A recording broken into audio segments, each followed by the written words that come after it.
यूहन्ना रचित सुसमाचार। इसमें हम देखेंगे यीशु मसीह अनंत परमेश्वर, कृपा और सत्य।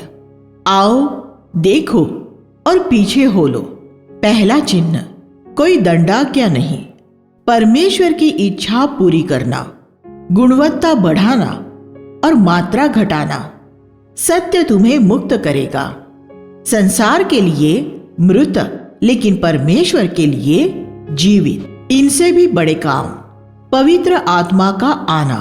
परमेश्वर हमसे वैसा ही प्रेम करता है जैसा वह यीशु से करता है। यूहन्ना 1:1 उस आदि से भी पीछे जाता है जिस आदि का उल्लेख उत्पत्ति 1:1 में किया गया है। वचन यीशु मसीह है और उसे यहाँ परमेश्वर कहा गया है।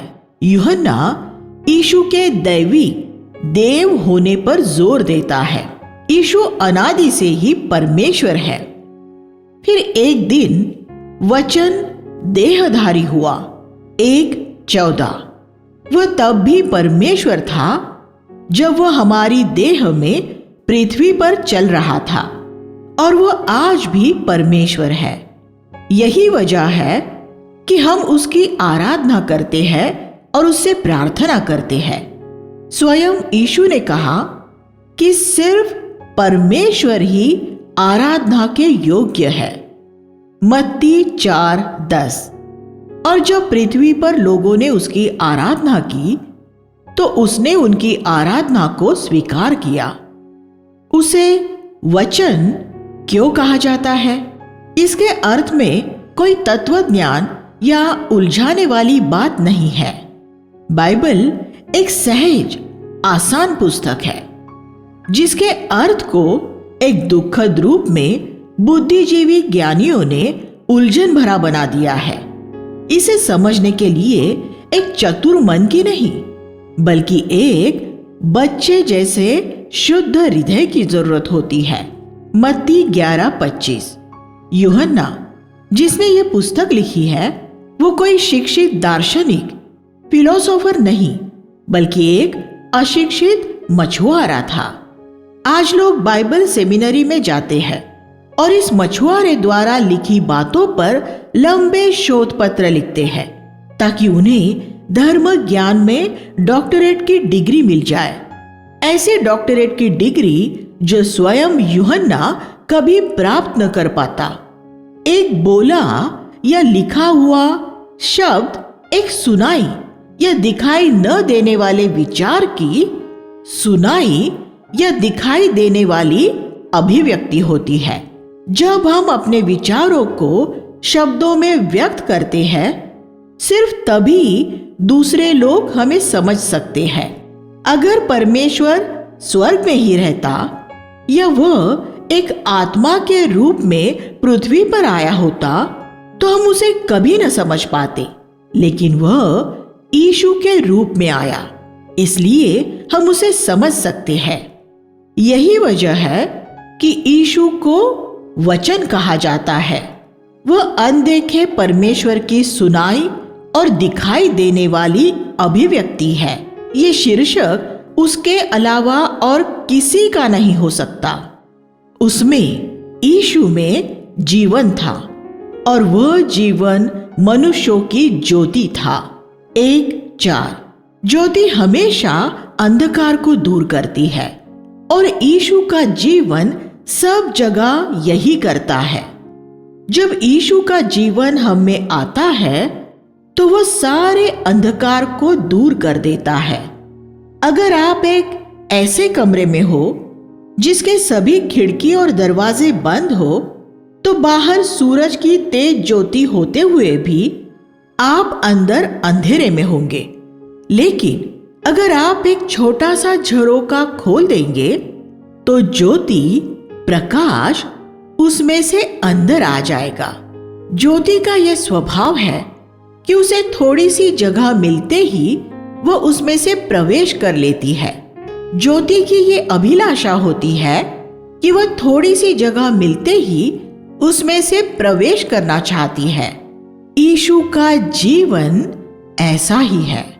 वह उत्सुकता से आपके हृदय में प्रवेश करने और उसे ज्योति से भर देने का इंतजार करता है, लेकिन वह द्वार पर खड़ा खटखटाता है। आप अपना जितना हृदय खोलेंगे वह उसमें अपने जीवन की उतनी ही ज्योति भेजेगा। यीशु ने अपने शिष्यों से और हमसे कहा, तुम इस जगत की ज्योति हो। मत्ती 5:14। पुरानी वाचा में परमेश्वर का लिखित वचन ज्योति था। तेरा वचन मेरे पांवों के लिए दीपक और मार्गों के लिए उजियाला है। भजन संहिता 119-105। उन दिनों परमेश्वर की व्यवस्था एकमात्र ज्योति थी, लेकिन आज परमेश्वर की ज्योति मुख्य रूप में बाइबल नहीं है। अब वचन देहधारी हो गया है। यीशु वह ज्योति है। उसने ये नहीं कहा मेरी शिक्षा ज्योति है, उसने कहा मैं जगत की ज्योति हूं। और उसने ये नहीं कहा तुम्हारी शिक्षा तुम्हारी ज्योति है, उसने कहा तुम जगत की ज्योति हो। इसलिए हमारे द्वारा सिखाई जाने वाली अद्भुत बातें नहीं, बल्कि हमारा जीवन ही वह ज्योति है। अगर आपका जीवन ज्योति नहीं है, लेकिन आप अनोखे सत्यों का प्रचार करते हैं, तो आप एक पाखंडी है और यह खमीर आपका नाश कर देगा। हम जो कुछ भी सिखाएं, उसकी हमारे जीवन द्वारा पुष्टि होनी चाहिए। ये जरूरी है कि हमारे विचारों, आर्थिक व्यवहारों, घरेलू जीवन, पति और पत्नी से बात करने के तरीके, बच्चों की परवरिश के तरीके, हमारे कार्यालयों में लोगों के साथ व्यवहार और कलीसिया में हमारे सहकर्मियों और सबसे छोटे भाई बहनों के साथ हमारे व्यवहार में यीशु का जीवन नजर आना चाहिए। यीशु का जीवन ज्योति है। हमारे देश में आज इसकी बहुत कमी है, परंतु जितनों ने उसे ग्रहण किया, उसने उन्हें परमेश्वर की संतान होने का अधिकार दिया, अर्थात उन्हें जो उसके नाम पर विश्वास करते हैं। पहला अध्याय 11 और 12। जब हम उसे अपने प्रभु के रूप में ग्रहण करते हैं, तब हम परमेश्वर की संतान बन जाते हैं। बच्चों और पुत्रों में फर्क होता है। एक पुत्र बड़ा और परिपक्व होता है, एक संतान सिर्फ एक बच्चा होता है। जब आप यीशु को ग्रहण करते हो, तब आप एक बच्चे होते हैं। एक परिपक्व पुत्र बनने के लिए आपको बढ़ना पड़ता है। अनुग्रह और सत्य। जब यीशु वचन के रूप में पृथ्वी पर आया, तब शिष्यों ने उसमें परमेश्वर की महिमा को अनुग्रह और सत्य से भरपूर देखा। 1:14। मसीह ने जिस महिमा को प्रकट किया वह बड़ी संतुलित थी। उसमें अनुग्रह था और उसमें सत्य भी था। सत्य वास्तविकता की बात करता है और उस सत्य की भी बात करता है जिसका प्रचार परमेश्वर के वचन में किया गया है। यीशु ने कहा, तेरा वचन सत्य है। यूहन्ना 17:17। इस सुसमाचार में सत्य, सच, सच सच का उल्लेख 70 बार से ज्यादा किया गया है।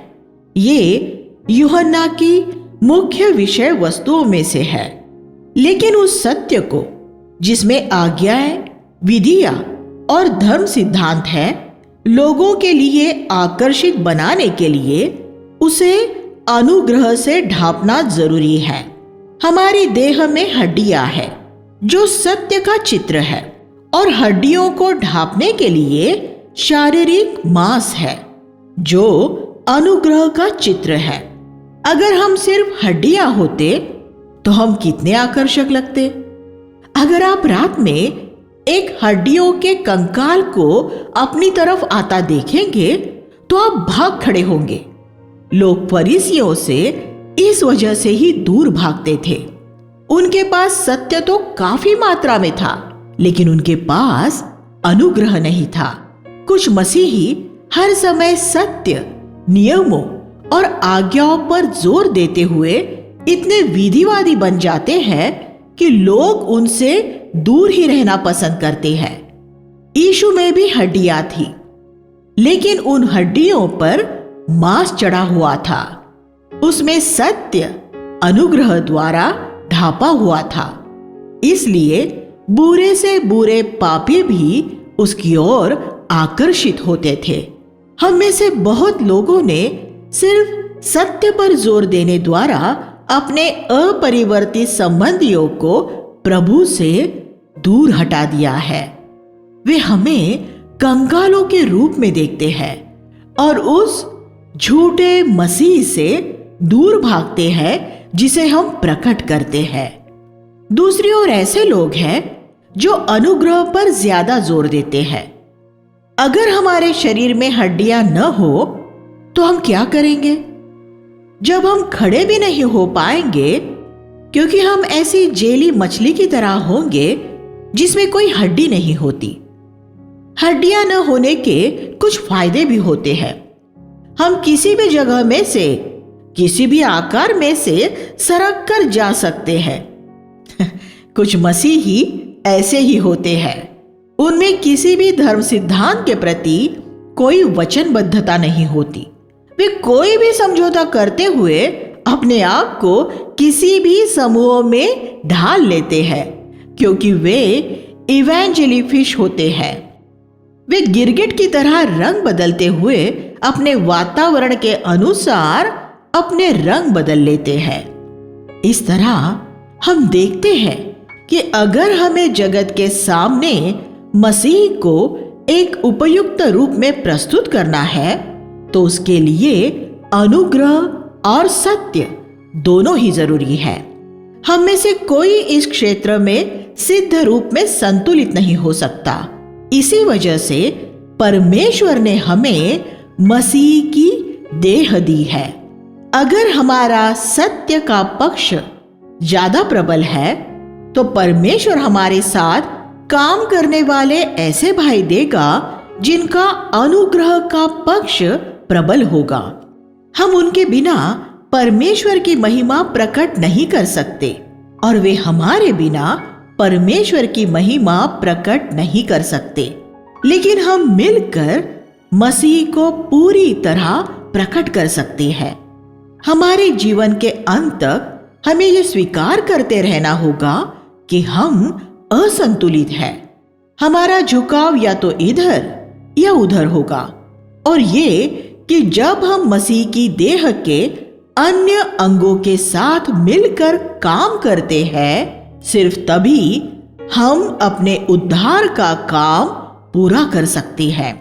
सिर्फ यीशु ही सिद्ध रूप में संतुलित था, क्योंकि वह अपने आप में मसीह की परिपूर्ण देह था। लेकिन हम सिर्फ उसकी देह का एक अंग है। इस वजह से हमें मसीह की देह में उन सभी लोगों को स्वीकार करना चाहिए जो उन बातों पर जोर देते हैं जिन पर हम जोर नहीं देते। व्यवस्था तो मूसा द्वारा आई, लेकिन अनुग्रह और सत्य यीशु मसीह द्वारा आए। 1:17 ये पद हमें सिखाता है कि यीशु के आने से पहले जगत में अनुग्रह नहीं था। अनुग्रह पुरानी वाचा में नहीं है, ये सिर्फ नई वाचा में मिलता है। किंग जेम्स अनुवाद में उत्पत्ति 6:8 का अनुग्रह शब्द गलत अनुवाद है। NASB उसका सही अनुवाद करता है, कृपा। अनुग्रह का क्या अर्थ है? अनुग्रह का सामान्य तौर पर स्वीकृत अर्थ परमेश्वर की ऐसी सहायता जिसे पाने योग्य हम नहीं हैं, गलत है। सभी मनुष्यों को परमेश्वर की वह सहायता मिलती है जिसके योग्य वे नहीं हैं, और वह असल में कृपा नहीं, दया है। पुरानी वाचा में दया थी। परमेश्वर की दया द्वारा वे पापों की क्षमा पाते थे। भजन संहिता 103:3। लेकिन कृपा द्वारा हम पापों पर जय पाते हैं। दया हमारे बीते जीवन से व्यवहार करती है, हमारे पाप की दोष भावना से, लेकिन कृपा हमारे भविष्य से व्यवहार करती है और हमें पाप पर जय दिलाती है। जब प्रभु ये कहता है, मेरी कृपा तेरे लिए काफी है, तो इसका अर्थ है कि कृपा हमारी भविष्य की हर एक जरूरत पूरी कर सकती है। बाकी सभी सुसमाचारों की तरह यूहन्ना भी इस प्रतिज्ञा के साथ शुरू करता है कि यीशु लोगों को पवित्र आत्मा में बपतिस्मा देगा, डुबाएगा। 1:33। डुबाए जाने के 2 तरीके होते हैं। एक व्यक्ति को या तो एक नदी या टंकी में डुबाया जा सकता है, या उसे एक झरने के नीचे खड़ा किया जा सकता है। पानी में दिया जाने वाला बपतिस्मा नदी या टंकी में दिया जाता है। पवित्र आत्मा में बपतिस्मा पाना पेंटेकुस्त के दिन से शुरू हुई परमेश्वर के सिंहासन से पृथ्वी की ओर बहने वाली नदी के झरने में डुबकी लगाना है। ये झरना जिस जगह में गिरता है उस जगह का नाम है नम्रता। अगर हम अपने पूरे जीवन भर नम्रता की दशा में रहेंगे तो ये नदी हम पर गिरती रहेगी और हमें डुबाए रहेगी और हमारे द्वारा दूसरों की ओर भी प्रवाहित होगी। आओ, देखो और पीछे चलो। जब यूहन्ना बपतिस्मा के 2 शिष्यों ने यीशु से पूछा, तू कहाँ रहता है, तो उसने उनसे कहा, आओ और देख लो। पहला अध्याय 38 और 39। पुरानी वाचा के परमेश्वर के वचन के सेवक ने कहा होता, आओ और सुन लो, लेकिन नई वाचा का परमेश्वर का सेवक कहता है, आओ और देख लो। पुरानी वाचा में ये आमंत्रण था। मूसा पर्वत पर से परमेश्वर का संदेश लेकर आया है, आओ और सुनो। लेकिन नई वाचा में संदेश ये है, यीशु स्वर्ग से आया है, आओ और देखो कि वह कैसे रहता है। नई वाचा में संदेश पर नहीं, संदेश वाहक पर जोर दिया गया है। हम संदेश है, इसलिए हम कहते हैं, आओ और देखो कि मैं अपनी पत्नी के साथ, मैं अपने पति के साथ कैसे रहता हूं, कैसे रहती हूं।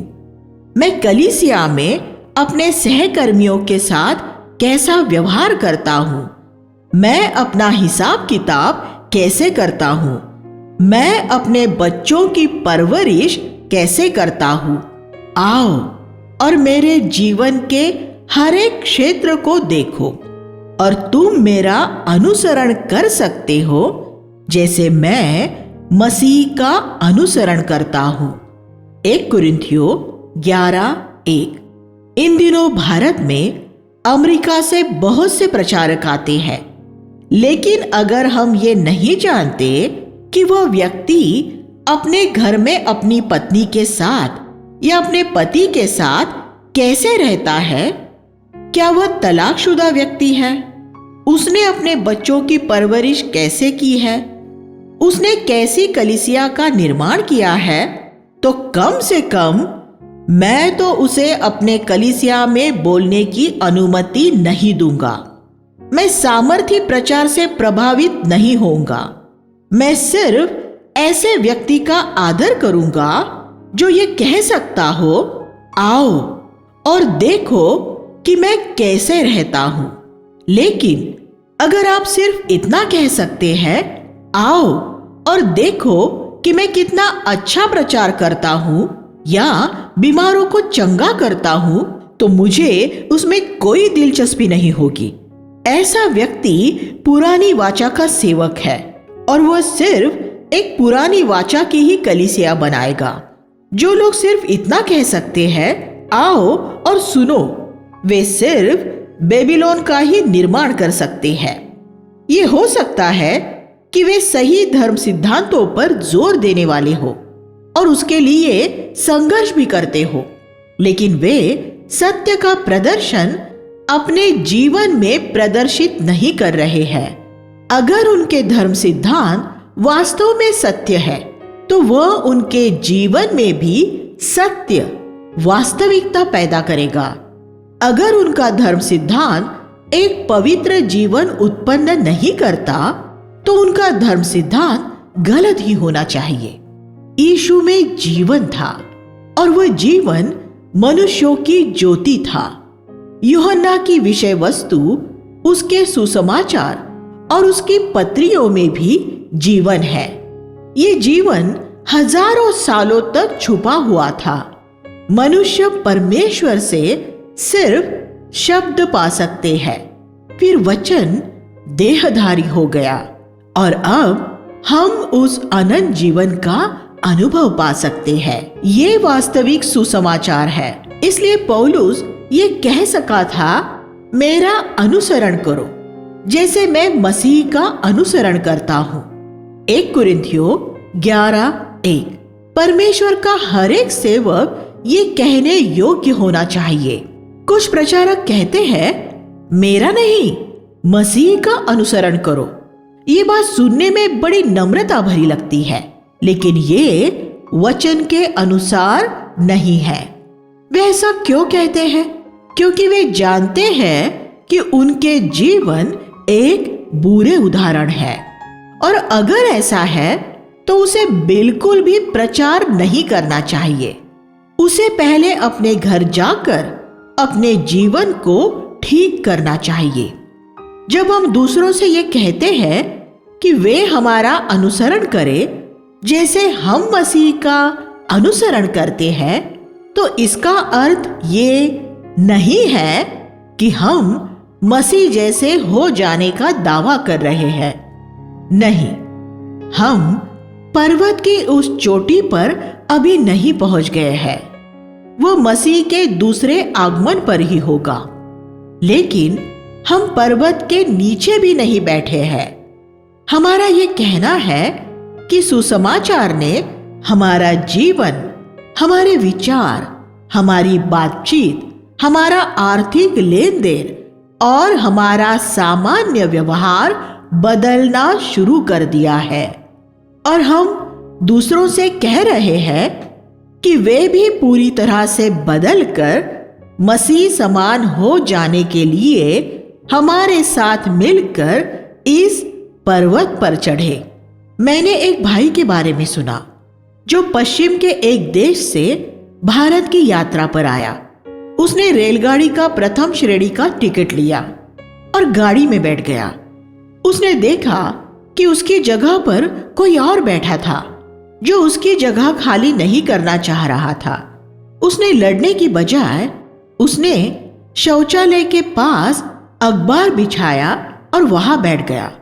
जब टिकट निरीक्षक आया तो उसने उस भाई से कहा कि वह यहाँ नहीं बैठ सकता, तो उसने उसे वो टिकट दिखाया। तब उसने इस भाई से पूछा कि वह जमीन पर क्यों बैठा है। उसने जवाब दिया, क्योंकि मेरी जगह पर एक दूसरा व्यक्ति बैठा हुआ है। टिकट निरीक्षक हैरान हुआ कि एक विदेशी ऐसा कर सकता है, और उसने उससे पूछा कि उसने ऐसा क्यों किया। उसने जवाब दिया, मैं एक मसीही हूं, इसलिए मैं लोगों से झगड़ा नहीं करता। उसकी साक्षी से टिकट निरीक्षक ने अपना मन फिरा लिया। क्या टिकट निरीक्षक ने एक सामर्थी उपदेश सुनने द्वारा अपना मन फिराया था? नहीं, उसने उस भाई के आचरण में एक सामर्थी उपदेश देखा था। जगत की ज्योति होने का ये अर्थ होता है। जब हम बसों और रेलों में सफर करते हैं, तब हम वहां स्वार्थी मानवीय व्यवहार को उसके सबसे निचले स्तर पर देखते हैं। वहां एक ईश्वर विहीन जगत के सामने हमें मसीह की सुंदरता, नम्रता और धीरज को प्रकट करना है। 1:47 में हम यीशु को नतनएल के बारे में ये कहता हुआ देखते हैं, देखो, वास्तव में एक इज़राइली जिसमें कपट नहीं है। 1:47। प्रभु द्वारा दी गई ये कितनी अद्भुत साक्षी है। उसने ये नहीं कहा कि नतनएल निष्पाप या सिद्ध था, क्योंकि नतनएल न तो निष्पाप था और न ही सिद्ध था, और प्रभु कभी झूठ नहीं बोलता। यीशु ने सिर्फ इतना कहा कि वह एक ईमानदार व्यक्ति था और कांच की तरह पारदर्शी था। बहुत से मसीही धुंधले कांच की तरह होते हैं, उनके आर पार नहीं देखा जा सकता। वे अपने भीतर की ओर बहुत कुछ छुपाए रखते हैं। सामने की तरफ तो वे बहुत पवित्र नजर आते हैं, लेकिन धुंधली कांच के पीछे की ओर वे एक दूसरा ही जीवन जीते हैं।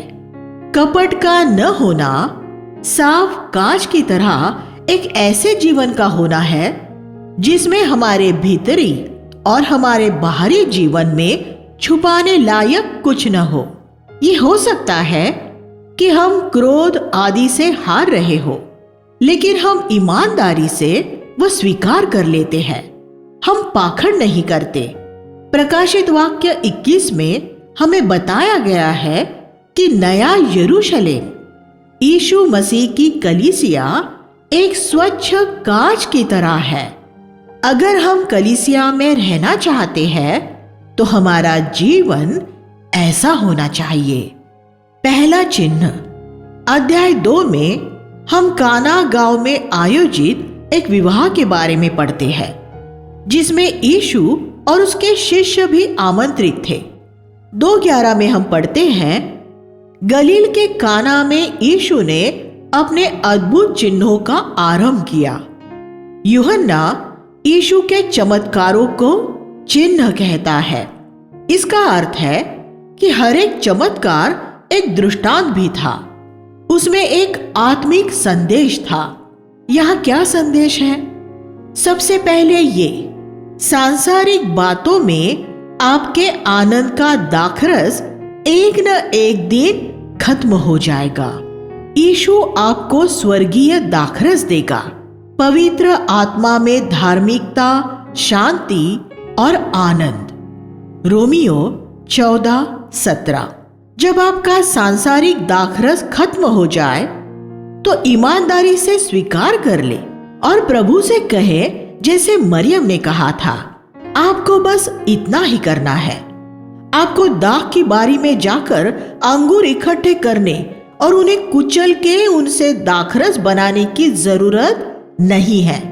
नहीं, बस यीशु के पास जाए और उसे कह दे, प्रभु, मेरे जीवन में कोई आनंद, शांति और जय नहीं है। जैसा तूने कहा है, मैं प्रभु में सदा आनंदित नहीं रह पाता हूं। तब प्रभु आपको उसका नया दाखरस, उसका जीवन देगा। प्रभु उन खाली मटकों में शून्य से भी दाखरस बना सकता था, लेकिन उसने ऐसा नहीं किया। उसने घर के सेवकों को उसके साथ काम करने के लिए बुलाया। आज भी प्रभु मामूली लोगों को अपना सहकर्मी बनाता है। अपने अंदर एक सेवक की आत्मा बनाए रखे और प्रभु आपके द्वारा अद्भुत काम करेगा। इन सेवकों ने मटकों को पानी से भर दिया और यीशु ने उसे दाखरस बना दिया। हमें सिर्फ आसान काम करना पड़ता है और फिर प्रभु मुश्किल काम कर देता है। प्रभु ये चाहता है कि आप उसके काम में उसके साथ सहभागी हो। जब सेवकों ने वह दाखरस उंडेला तो सारे लोग हैरान हो गए, क्योंकि उन्होंने इतना अच्छा दाखरस अपने जीवन में कभी नहीं पिया था। मेरी अपनी सेवकाई में मैं बहुत बार अपना स्वादहीन पानी, मेरे अपने विचार लेकर प्रभु के पास आया हूं और उसने उसे दाखरस में बदलकर उसका प्रचार करने के लिए मुझे दिया है। और जैसे काना में सब लोग सोच रहे थे, वैसे ही मेरे लिए भी लोगों ने ये सोचा था कि मैं ऐसा दाखरस कहां से ले आया हूं। वह प्रभु के पास से ही आया था। ऐसे चिन्हों से आरंभ करते हुए प्रभु हमें सिखाता है कि हमें उसकी सेवा कैसे करनी है। यह आलस्य के लिए कोई जगह नहीं है। हमें कठोर परिश्रम करना है और सबसे पहले पवित्र शास्त्र का गहन अध्ययन करना है। उन मटकों में 600 लीटर पानी भरना कठोर परिश्रम का काम था। 2:6 परमेश्वर आलसी लोगों द्वारा कभी अपना काम नहीं करता। दूसरा अध्याय 14 से 17 में हम मंदिर में से यीशु द्वारा उन लोगों को निकालने के बारे में पढ़ते हैं जो प्रार्थना के घर में बाजार की आत्मा को ला रहे थे। उसने पहले एक कोड़ा बनाया। क्या आप अपने मन में इस चित्र की कल्पना कर सकते हैं? यीशु ने एक कोने में बैठकर अनेक तरह के बाल और डोरियां आदि इकट्ठी की होगी और उनसे उसने एक कोड़ा बुना। उसमें जरूर कुछ समय लगा होगा और उसके शिष्य सोच रहे होंगे कि वह क्या कर रहा है। अध्याय 2 की इन 2 घटनाओं में हम कृपा और सत्य दोनों को देखते हैं। यीशु ने एक विवाह में उत्तम दाखरस पिलाया और फिर उसने मंदिर में से उन लोगों को खदेड़ा जो परमेश्वर के नाम में धन अर्जित कर रहे थे। हमारी सेवकाई में दाखरस और कोड़ा दोनों होने चाहिए। दाखरस जरूरतमंदों के लिए और कोड़ा मसीही धंधाधारियों के लिए।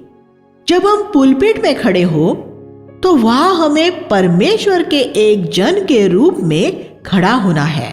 मेरी अपनी कलीसिया में पृथ्वी पर परमेश्वर का प्रतिनिधि होते हुए मैंने लोगों से कहा है, आप लोगों के लिए सबसे अच्छा यही है कि आप परमेश्वर का भय माने। लेकिन अगर आप परमेश्वर का भय नहीं मानते तो आपको मेरा भय तो मानना ही पड़ेगा, क्योंकि मैं इस कलीसिया में किसी मूर्खतापूर्ण बात की अनुमति नहीं दूंगा। मैं आपको ये अनुमति नहीं दूंगा कि आप यहां से किसी तरह का लाभ कमा सके, पीठ पीछे किसी की बुराई कर सके, लोगों को अपनी तरफ आकर्षित कर सके या अपने लिए नाम कमा सके। अगर आप यहां आते हैं और एक सेवक नहीं होना चाहते, अपने आप को नम्र और दीन नहीं करते, अगर आप इस भवन के शौचालय साफ नहीं करते, तो आपके लिए इस कलीसिया में कोई जगह नहीं है। यहां हम सब बराबर हैं, कोई नया या पुराना नहीं है। यहां हम सब झाड़ू लगाते हैं और सब शौचालय साफ करते हैं। हम सब आपस में भाई बहन हैं, कोई किसी से बड़ा नहीं है। अगर आप अपने लिए आदर सम्मान चाह रहे हैं तो वो आपको यहां नहीं मिलेगा। आपको किसी दूसरी कलीसिया में चले जाना होगा। हमने अपने बीच में से इस तरह से भेड़ और कबूतर बेचने वालों को दूर किया है। अगर हम दृढ़ नहीं होंगे तो हम ऐसी ही सैकड़ों कमजोर कलीसियाएं तैयार करेंगे जिन्होंने भारत में प्रभु के नाम को बदनाम किया है। दूसरा अध्याय 24-25 में हम पढ़ते हैं कि यीशु ने अपने आप को किसी मनुष्य के भरोसे पर नहीं छोड़ा। अनेक लोग उसमें विश्वास करते थे, लेकिन वह किसी में विश्वास नहीं करता था, क्योंकि वह जानता था कि हर एक मनुष्य के मन में क्या है। अगर हम पूरी तरह प्रभु को समर्पित होंगे, वह तभी पूरी तरह हमें समर्पित होगा।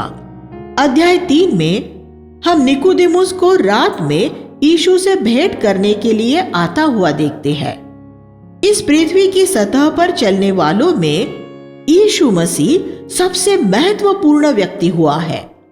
फिर भी निकोदेमुस रात को बिना किसी पूर्व सूचना उससे मिलने के लिए आ सकता था।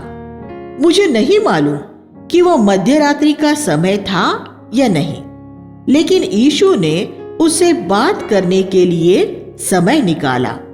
ऐसे भी समय होते थे जब यीशु को खाना खाने का, मरकुस 3:20, या सोने का भी समय नहीं मिलता था, लूका 6:12। अगर आप प्रभु की सेवा करते हैं तो आपको भी असुविधाओं में रहने की आदत डालनी होगी। अगर आपकी ज्यादा दिलचस्पी खाने और सोने में है तो प्रभु की सेवा करने के बजाय कोई और काम धंधा कर लेना अच्छा है। यीशु ने यहाँ जल और आत्मा से नया जन्म पाने की बात की। 3:5। पानी पवित्र आत्मा का प्रतीक है। आग एक और प्रतीकात्मक चिन्ह है। यूहन्ना के सुसमाचार में हम इस बात का चित्रण देखते हैं कि हम पवित्र आत्मा में अपने जीवन में कैसे बढ़ते हैं। जब हमारा नया जन्म हो जाता है, पानी से जन्म, तो हमारे पास पानी का प्याला, उद्धार का कटोरा होता है। भजन संहिता 116:13। फिर यह जरूरी है कि यह पानी का प्याला पानी का कुआं बन जाए। 4:14। और अंततः जल की नदियां बन जाए।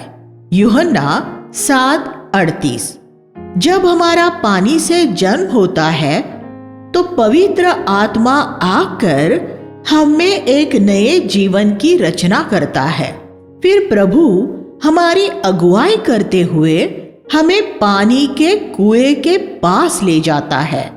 अगर आपके घर में कुआं हो तो आप पानी के लिए किसी बाहरी स्रोत पर निर्भर नहीं होंगे। हमारा आनंद, शांति और जय हमारे हालातों पर या इस पर निर्भर नहीं होंगे कि लोग हमारे साथ कैसा व्यवहार करते हैं।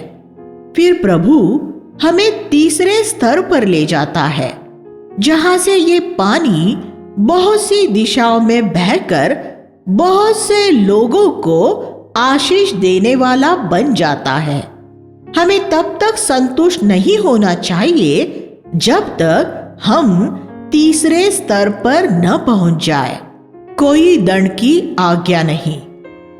3:17 में हम पढ़ते हैं, परमेश्वर ने अपने पुत्र को जगत में इसलिए नहीं भेजा कि जगत को दोषी ठहराए, बल्कि इसलिए कि जगत उसके द्वारा उद्धार पाए। इस पद के द्वारा हम 3 बातें सीखते हैं। सबसे पहले कि हम अपने मनों में जो भी दोषी ठहराने वाली आवाज सुनते हैं वह हमेशा शैतान की आवाज होती है।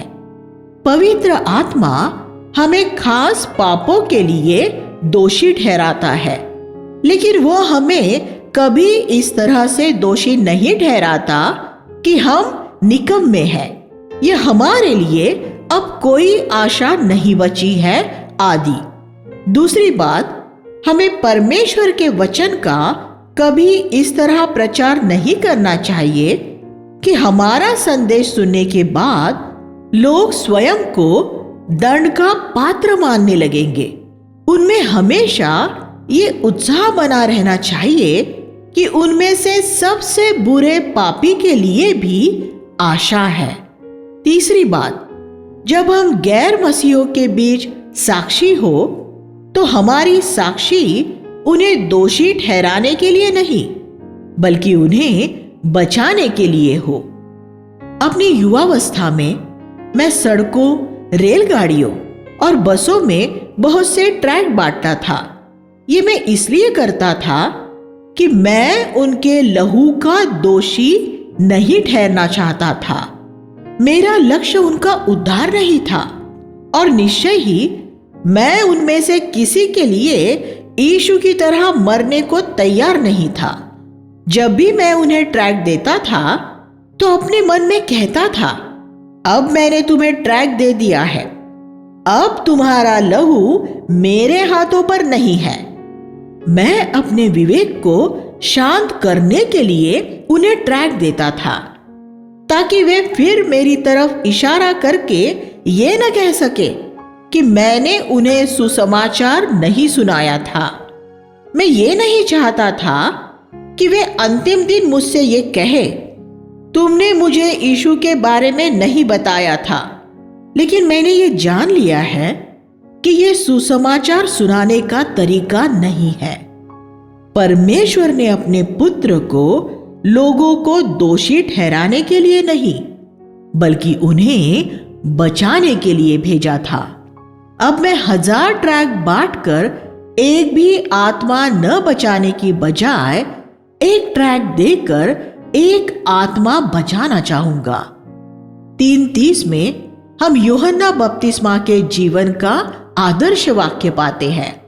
ये अवश्य है कि वह मसीह बढ़े और मैं घटूं। अगर हम भी इसे अपने जीवन का आदर्श वाक्य बना ले तो भला ही करेंगे। अध्याय 4 में हम यीशु के सामरिया जाने के बारे में पढ़ते हैं। यीशु और उसके चेले चलते हुए जा रहे थे। वे जब सामरिया पहुंचे तो बहुत भूखे भी हो रहे थे।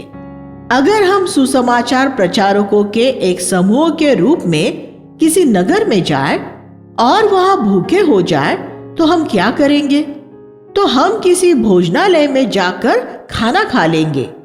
लेकिन हम यहां देखते हैं कि किसी भोजनालय में खाना खाने के बजाय यीशु को पवित्र आत्मा की धीमी आवाज सुनाई दे रही थी कि वह वही मार्ग के किनारे बैठ जाए। इसलिए उसने अपने शिष्यों से कहा, तुम लोग खाने के लिए चले जाओ और मेरे खाने के लिए कुछ ले आना। जबकि वह वहां इंतजार कर रहा था तो एक स्त्री वहां आई और उस स्त्री के द्वारा पूरे नगर ने यीशु के बारे में सुन लिया। यीशु पवित्र आत्मा की धीमी आवाज को सुनता था। प्रेरित भी सुनते थे। फिलिपुस से यह कहा गया कि सामरिया में आई नवजागृति को छोड़कर रेगिस्तान के मार्ग पर चला जाए।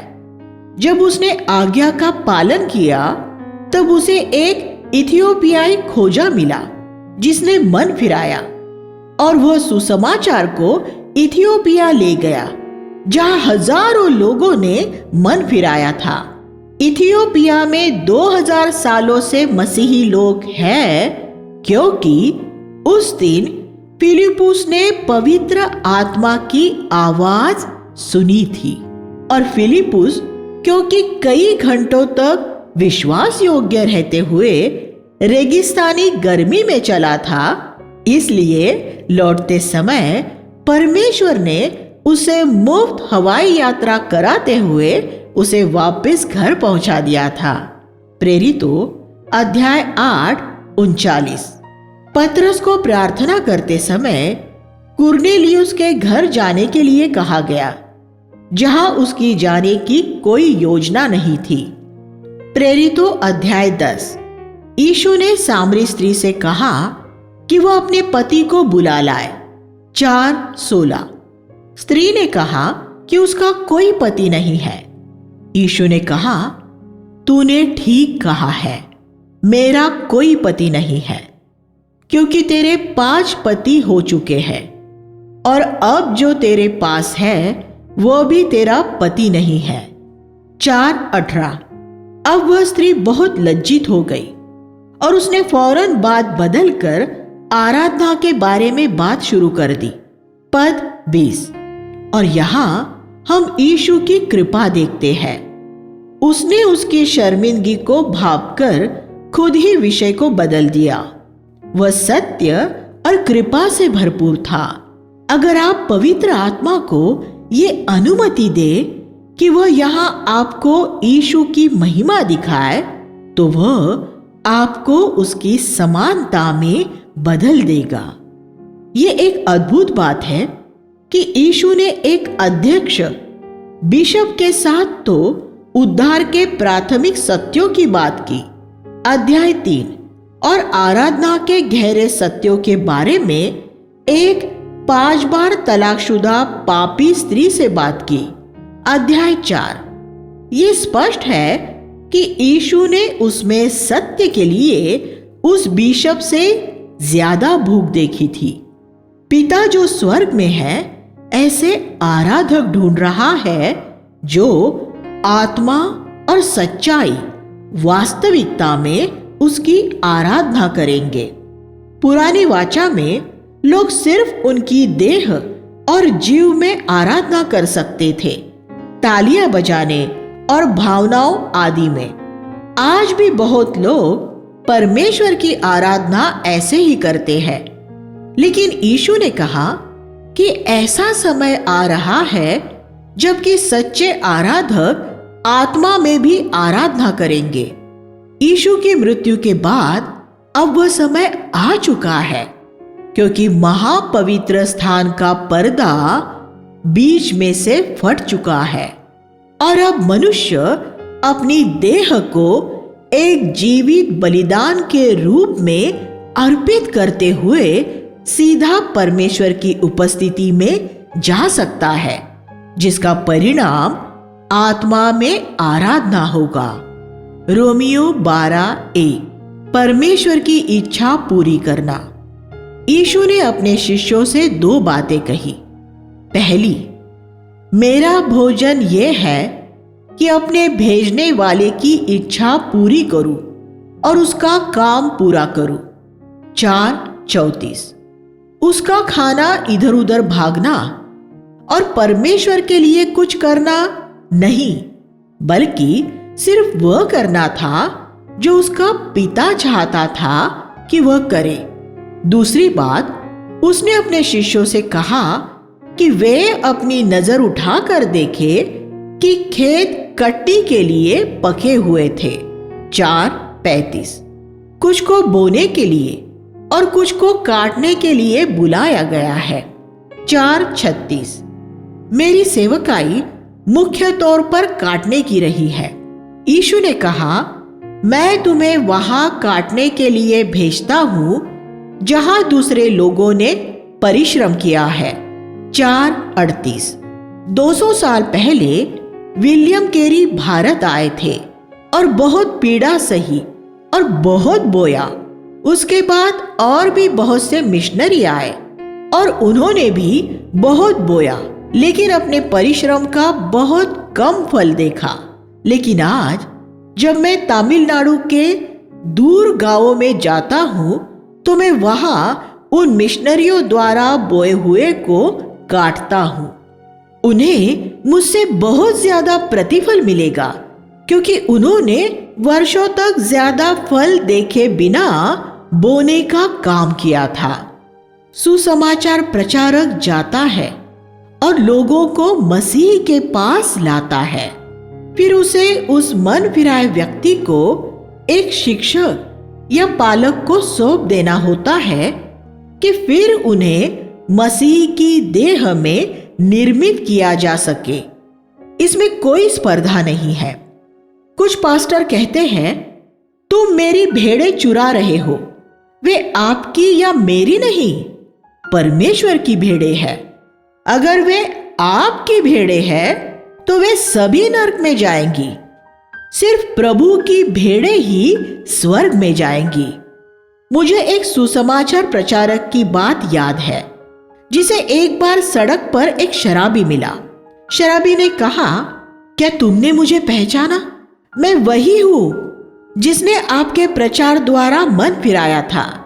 सुसमाचार प्रचारक ने कहा, अगर आज तुम्हारी ये दशा है तो जरूर तुमने प्रभु द्वारा नहीं, मेरे ही द्वारा मन फिराया होगा। मेरी भेड़ किसी ने नहीं चुराई है, क्योंकि मेरी कोई भेड़ ही नहीं है। वे सभी प्रभु की भेड़ें हैं, और अगर उन्हें किसी दूसरी कलीसिया में अपना भविष्य ज्यादा अच्छा नजर आता है तो मैं उन्हें वहां जाने से नहीं रोकूंगा, और आपको भी नहीं रोकना चाहिए। प्रभु की भेड़ों को अपनी संपत्ति समझकर उन पर अपना अधिकार न जमाए। 4 अध्याय 46 से 54 में हम कफरनहूम के एक राज कर्मचारी के बारे में पढ़ते हैं, जिसका पुत्र बीमार था, वह यीशु से मिलने काना में आया। यीशु ने उसे कहा, जा, तेरा पुत्र जीवित है। जब वह घर पहुंचा तो उसने अपने सेवकों से पूछा कि वह किस समय से अच्छा होने लगा था। उन्होंने कहा, कल दोपहर 1 बजे से। वह राजकर्मचारी असल में उसके घर अगले दिन पहुंचा था। राजकर्मचारी होते हुए वह काना अवश्य ही एक रथ में आया होगा। कफरनहूम का रास्ता क्योंकि सिर्फ 25 किलोमीटर था, इसलिए वह 2-3 घंटों में आसानी से अपने घर पहुंच सकता था। लेकिन वह उसी दिन वापस नहीं गया था। वह रात को काना में रुका था और अगले दिन अपने घर गया था। अगर घर में एक बच्चा घातक रूप में बीमार हो तो कौन ऐसा करेगा? यहाँ हम यीशु के शब्दों पर कि उसका पुत्र जीवित है उसका विश्वास देखते हैं।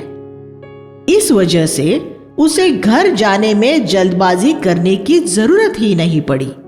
जब यीशु ये कहता है, तेरा पुत्र अच्छा है, तब क्या हमें ऐसा विश्वास होता है कि हमें उसकी पुष्टि करने के लिए भागकर घर जाने की जरूरत न हो?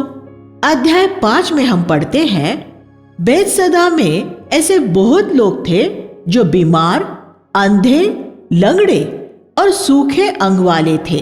5:3। आज ये दशा बहुत सी कलीसियाओं का बयान है। उनमें बहुत से जनसमूह आत्मिक रूप में बीमार, अंधे, लंगड़े और सूखे अंग वाले विश्वासी हैं। यीशु उन्हें चंगा करने आया था। उनमें से एक व्यक्ति वहां 38 साल से पड़ा था। जब इज़राइल ने कनान में प्रवेश नहीं किया था, तब परमेश्वर ने इज़राइल को जंगल में 38 साल तक भटकने द्वारा दंडित किया था। कादेश बरने कनान की सीमा से चलकर जेरेद नाले को पार करने तक हमें 38 वर्ष लगे, जिस समय काल में परमेश्वर की शपथ के अनुसार युद्ध करने वाले सब पुरुष छावनी में ही नाश हो गए। व्यवस्था विवरण 2:14। ये लंगड़ा व्यक्ति ऐसे विश्वासियों का प्रतीक है जो हारे हुए हैं और पाप पर जय पाते हुए जय में नहीं चल सकते। ये व्यक्ति स्वर्गदूत द्वारा पानी हिलाए जाने पर 38 साल से पानी में प्रवेश करने की कोशिश कर रहा था, लेकिन वह हर बार निष्फल रहा था और अंततः उसने आशा ही छोड़ दी थी। ये व्यवस्था के अधीन रहने वाले जीवन का प्रतीक है।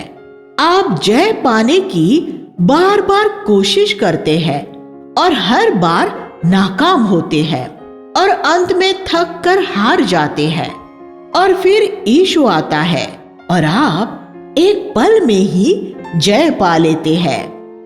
ये चमत्कार एक चिन्ह और दृष्टांत है। जंगल में 38 साल में सभी युद्ध करने वाले पुरुष मर गए। ये जरूरी है कि मनुष्यों के प्रयास और उनकी ऊर्जा खत्म होकर मर जाए। इससे पहले कि प्रभु हमारे पास आए, वह इंतजार करता है कि हम अपने सबसे निचले स्तर पर पहुंचाए जाए। 5:14 में प्रभु ने इस व्यक्ति को पाप न करने की चेतावनी दी कि ऐसा न हो कि किसी ज्यादा गंभीर बीमारी का शिकार हो जाए। इसलिए इस व्यक्ति की बीमारी इसके पाप की वजह से थी। कुछ बीमारियां पाप द्वारा होती है और वह तब तक चंगी नहीं होती जब तक उस पाप का अंगीकार न किया जाए और उसे सही कर शुद्ध न किया जाए। जब यहूदियों ने यीशु से पूछा कि वह सब विश्राम दिन में लोगों को क्यों चंगा करता है, तो उसने जवाब दिया, क्योंकि मेरा पिता सब्त के दिन भी काम करता है। 5:17। परमेश्वर पिता का अब कोई विश्राम दिन नहीं है। उत्पत्ति 2:2 में जिसका उल्लेख किया गया है, परमेश्वर ने मनुष्य के पाप में गिरने से पहले बस वही एक विश्राम दिन मनाया था। तब से परमेश्वर काम कर रहा है, क्योंकि मनुष्य पाप में गिर गया है। इसलिए यीशु ने कहा, मेरा भी कोई विश्राम दिन नहीं है। मेरा पिता काम करता है और मैं भी काम करता हूं। यीशु पूरा समय काम करने वाला व्यक्ति था। वह दिन के 24 घंटे और सप्ताह के 7 दिन काम करता था। शैतान भी रात दिन काम करता रहता है। वह संतों पर दोष लगाता रहता है। प्रकाशित वाक्य 12:10। परमेश्वर यह चाहता है कि उसका हर एक बच्चा पूरे हृदय से उसे समर्पित हो, और वह चाहे धर्मनिरपेक्ष संसार में काम करता हो, फिर भी वह परमेश्वर के लिए हर समय उपलब्ध रहे। 5:30 में यीशु ने कहा, मैं स्वयं अपनी ओर से कुछ नहीं कर सकता। इसका अर्थ है कि उसे क्या करना है ये जानने के लिए वह हमेशा पिता की बाट जोहता था। जब उसका पिता उसे कहता था, वह तभी काम करता था। इस वजह से ही उसने बहुत भूखा होने पर भी पत्थरों को रोटी नहीं बनाया था। उसके पिता ने उसे वह करने के लिए नहीं कहा था। हमें भी ऐसे ही जीना चाहिए। इसका अर्थ ये नहीं है कि हमें हर समय स्वर्ग से आज्ञाएं आती हुई सुनाई देंगी। हम में रहने वाले पवित्र आत्मा की धीमी आवाज हमारी आत्मा में हमें कुछ करने के लिए प्रेरित करेगी और फिर हमें रोककर कुछ और करने के लिए प्रेरित करेगी। 5वां अध्याय 34 और 41 में यीशु ने कहा, मैं अपने बारे में मनुष्यों की साक्षी नहीं चाहता। मैं मनुष्यों से बड़ाई ग्रहण नहीं करता। यीशु उस साक्षी से ही संतुष्ट था जो उसके पिता ने उसके बारे में दी थी। उसे और किसी की साक्षी की जरूरत नहीं थी। 5:44 में उसने कहा कि हमारे अंदर दूसरे मनुष्यों से आदर पाने की लालसा ही वह रुकावट है जिसकी वजह से हम में एक जीवित विश्वास नहीं होता। क्या आप एक विश्वास वाले स्त्री या पुरुष होना चाहते हैं? तो एक बार हमेशा के लिए ये फैसला कर ले कि आप कभी किसी मनुष्य से आदर पाने की खोज में नहीं रहेंगे। मनुष्यों को प्रभावित करने के लिए थियोलॉजिकल डिग्रियां पाने की कोशिश में न रहे। शैतान किसी थियोलॉजिकल डिग्री वाले से नहीं डरता। धर्मनिरपेक्ष जगत में आपको नौकरी हासिल करने के लिए इन डिग्रियों की जरूरत पड़ती है, लेकिन प्रभु के काम के लिए ये किसी काम की नहीं है। प्रभु के काम के लिए आपको विश्वास की जरूरत होती है। 6:37 में यीशु ने कहा, वह सब जो पिता मुझे देता है मेरे पास आएगा, और जो मेरे पास आएगा मैं निश्चय उसे न निकालूंगा। इस पद के 2 कथनों ने मेरी बहुत मदद की है। एक ने मेरे जीवन में और दूसरे ने मेरे सेवकाई में। इस पद के दूसरे अर्धभाग ने जुलाई 1959 में मेरे उद्धार के प्रति आश्वस्त किया था। उससे पहले मैं लगभग 6 साल तक इधर उधर भटकता रहा था और मेरे पास मेरे उद्धार का कोई आश्वासन नहीं था।